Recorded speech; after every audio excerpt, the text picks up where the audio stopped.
وعلیکم السلام ورحمۃ اللہ وبرکاتہ۔ اللہ رب العالمین خیر و عافیت میں رکھے۔ سوال منت اور نظر کے سلسلے میں ہے کہ ماننا صحیح ہے یا نہیں، درست ہے یا نہیں، مناسب ہے یا نہیں۔ اس کا جواب یہ ہے کہ نبی کریم صلی اللہ علیہ وسلم منت ماننے سے منع کیا کرتے تھے۔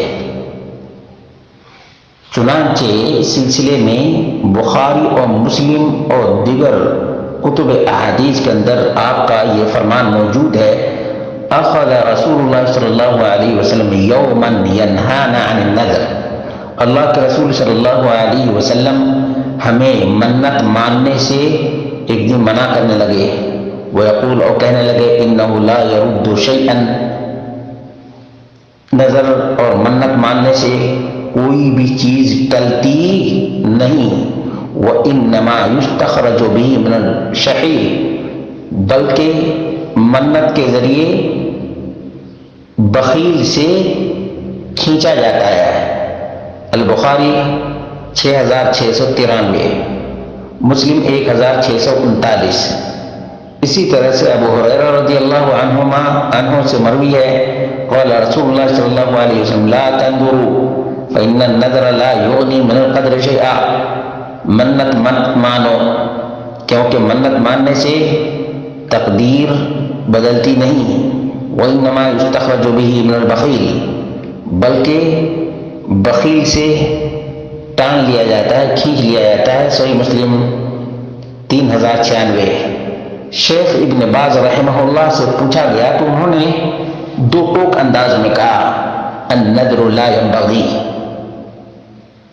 منت ماننا مناسب نہیں، الرسول نہا عن النذر علیہ الصلوۃ والسلام، نبی کریم صلی اللہ علیہ وسلم نے منت ماننے سے منع کیا ہے، اور فرمایا لا تنظروا فإن النذر لا يرد من قدر لا شيء وإنما يستخرج به من البخيل فلا ينبغي النذر، اس لیے منت ماننا مناسب نہیں، لیکن من نذر طاعہ، لیکن کسی نے منت مان لی ہے وہ بھی معصیت کی نہیں،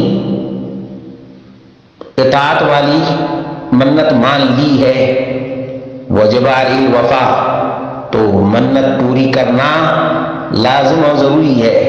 لیکن کوئی معصیت، گناہ یا پاپ کوئی منت مان لے کہ میرے یہاں بیٹا پیدا ہوگا تو فلاں بابے کے یہاں جا کر مورن کروانا ہے، تو یہ شرک ناجائز اور حرام ہے، تو اس کی حرمت الگ۔ لیکن کسی خیر اور نیکی کے کام کے لیے بھی منت ماننا مناسب نہیں، لا ينبغي، مناسب ہی نہیں ہے۔ ہمارے عام طور پہ یہ عادت بنی ہوئی ہے، البتہ کسی نے منت مان لی تو منت پوری کرنا واجب ہے، واجب ہے۔ اللہ رب العالمین ہم سب کو فقہ فی الدین نصیب فرمائے اور اللہ کی راہ میں ویسے ہی خرچ کرنے کی توفیق عطا فرمائے۔